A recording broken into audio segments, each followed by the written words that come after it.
शाम 5 बजे से सीज फायर लागू हुआ और उसके बाद पाकिस्तान ने रात में गोलीबारी की।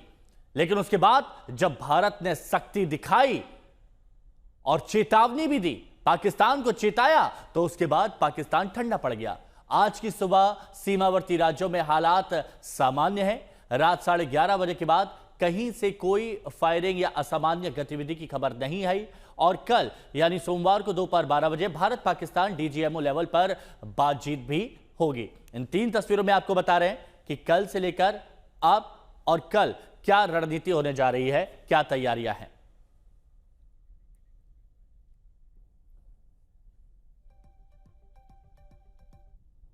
तो पश्चिमी सेक्टर से, बॉर्डर से हमारे रिपोर्टर हमारे साथ जुड़ेंगे, उनसे अपडेट भी लेंगे। लेकिन उससे पहले आज सुबह की कुछ तस्वीरें संघर्ष विराम के बाद कैसी है आज की सुबह, वो हम आपको जरा बताते हैं। राजौरी, अखनूर, पुंछ, पठानकोट, फिरोजपुर, जोधपुर, जम्मू, अमृतसर, हर जगह हालात अभी सामान्य नजर आ रहे हैं। पठानकोट, पुंछ, अखनूर, राजौरी, जोधपुर, ये सारी तस्वीरें हम आपको दिखा रहे हैं। 8 तस्वीरों और 8 तस्वीरों में आप देखेंगे कि हालात ज्यादातर सामान्य है। हालांकि अगर कल या इससे पहले की आप तस्वीर देखते तो यहां पर इतनी सामान्य सुबह नहीं होती। कुछ हद तक लोगों के अंदर डर भी था क्योंकि पाकिस्तान की तरफ से ताबड़तोड़ गोले बरसाए जा रहे थे, जिसको भारत नेस्तनाबूद कर रहा था और पलटवार कर रहा था।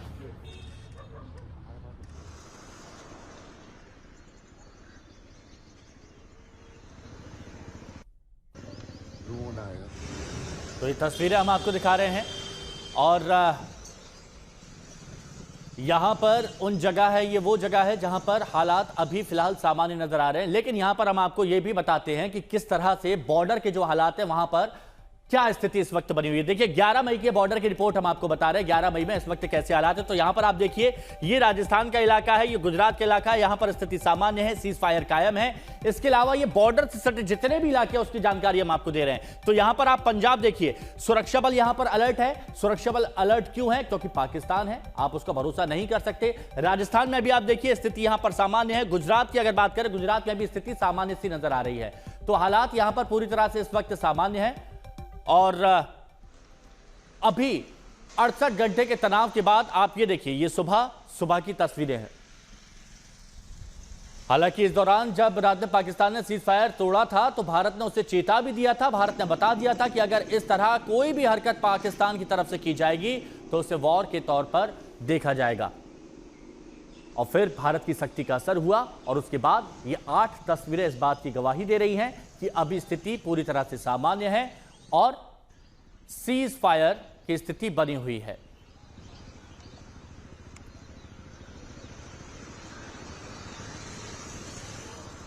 तो अलग अलग हालातों में क्या, अलग अलग जगहों पर क्या हालात है, इसकी अब जानकारी ले लेते हैं। हमारे सहयोगी हमारे साथ अलग अलग जगह से बने हुए हैं। अशोक सिंघल हमारे सहयोगी हमारे साथ में हैं, चंडीगढ़ से हमारे साथ में शरद कुमार जैसलमेर से जुड़े हुए हैं, मौसमी सिंह गुरदासपुर से हमारी सहयोगी हमारे साथ जुड़ेंगी, कमलजीत संधू जम्मू से और शिवानी हमारे साथ में कश्मीर से जुड़ी हुई हैं, उनसे भी हम बात करेंगे। साथ ही सबसे पहले अशोक सिंघल आप बताइए, क्योंकि हमने अभी देखा कि सीज फायर तो यहां पर लग गया, कल रात में सीज फायर तोड़ा गया, उसके बाद हमने देखा जैसे ही भारत ने चेताया तो उसके बाद हालात नॉर्मल होते हुआ है, पाकिस्तान बैकफुट पर आया। लेकिन पहले किस तरह की तैयारियां की जा रही थी भारत की तरफ से, क्या कोशिशें की गई जिसका असर आज देखा जा रहा है अलग अलग तस्वीरों में कि सीज फायर भी है, शांति की स्थिति बनी हुई है?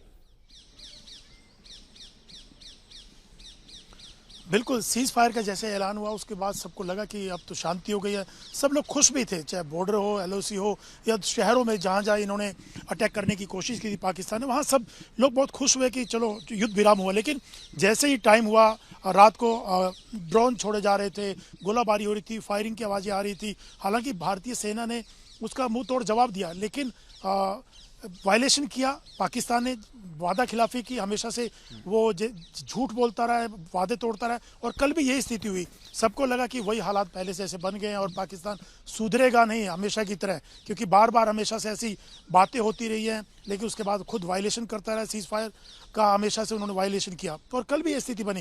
विदेश मंत्रालय की तरफ से भी प्रेस कॉन्फ्रेंस करके उनको चेताया गया और हमारी सेना ने मुंह तोड़ जवाब दिया और कहा कि सीज फायर की घोषणा होने के बाद भी पाकिस्तान सुधरने का नाम नहीं ले रहा है। लेकिन कुछ देर के बाद, 1-2 घंटे के बाद फिर शांति रही, उसके बाद कोई घटना नहीं हुई। लेकिन पाकिस्तान हमेशा से जैसे करता है ऐसे हरकत की। और आज हमारी सेना तो सचेत है ही, मुस्तैद है, लेकिन सरकार की तरफ से भी तमाम चीजों पर नजर रखी हुई है। अच्छा, नजर रखी हुई है, लेकिन किस तरह के हालात है? अशोक, मैं आपके पास दोबारा से आऊंगा, लेकिन बॉर्डर वाले हालातों पर, जो एलओसी के पास जो जगह है वहां पर किस तरह के हालात है वो एक बार जान लेते हैं। कमलजीत संधू हमारे साथ जम्मू से जुड़ी हुई हैं।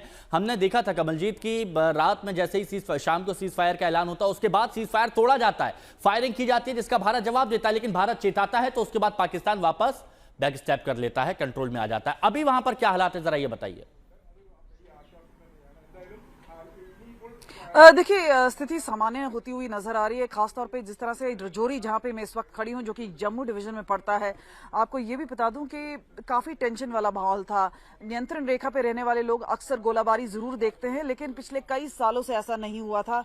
लेकिन यहाँ पे ऐसा भी लगा कि आर्टिलरी रेंज पाकिस्तान ने कई हद तक बढ़ा दी थी और इसी वजह से रजौरी शहर में ही बम धमाके हो रहे थे, आर्टिलरी शेल गिर रहे थे, बम के गोले थे, और इसी वजह से यहाँ पे 3 लोगों की मौत हो गई, जिसमें से एक एडिशनल डिप्टी कमिश्नर भी है, राजकुमार थापा। और उसके बाद हमने देखा है कि किस तरह से सिविलियन एरियाज को निशाना बनाया गया, लेकिन तुरंत ही जवाबी कार्रवाई हुई तो पाकिस्तान के ऊपर धावा उस तरह से आर्टिलरी से ही वापस जवाब दिया गया। हमने देखा देर रात को, खासतौर पे जब पहले तो शाम को खबर आई कि सीज फायर हो गया है, जैसे अशोक सिंघल बता रहे थे, तो एक राहत की सांस थी, खासतौर पे उन लोगों पे जहां पे आर्टिलरी शेलिंग जरूर हो रही थी। लेकिन तुरंत ही हमने देखा कि ड्रोन की गतिविधि बढ़ गई, थोड़ी गोले आने लग गए, तो इसके बाद लगा कि शायद पाकिस्तान पे भरोसा नहीं किया जा सकता है। कुछ पल के बाद ही इस तरह से पलटवार होना, तो जहां तक पाकिस्तान का सवाल है, भरोसा तो नहीं किया जा सकता है, लेकिन कहीं ना कहीं एक अंडरस्टैंडिंग उस तरह से जरूर डेवलप की जा सकती है कि कहीं ना कहीं जहां पे पहले सीज फायर का पैक्ट था वो मेंटेन किया जाए, ताकि जो पॉपुलेशन जहां पे बॉर्डर पे है या नियंत्रण रेखा पे है, लेकिन ये एक कंडीशनल सीज फायर है, तो इसका मतलब ये भी है कि कोई ना कोई हरकत जरूर होगी। जिस तरह से सरकार ने भी एक तरह से खुलेआम बोल दिया है कि कोई भी एक्ट ऑफ टेरर है, एक्ट ऑफ वॉर माना जाएगा, तो एक कड़ा संकेत पाकिस्तान के लिए है, और खासतौर पे उन सेफ हेवन्स में जहां पे आतंकी छिपे हुए हैं, जो कि पाकिस्तान ऑक्यूपाइड कश्मीर में पड़ता है।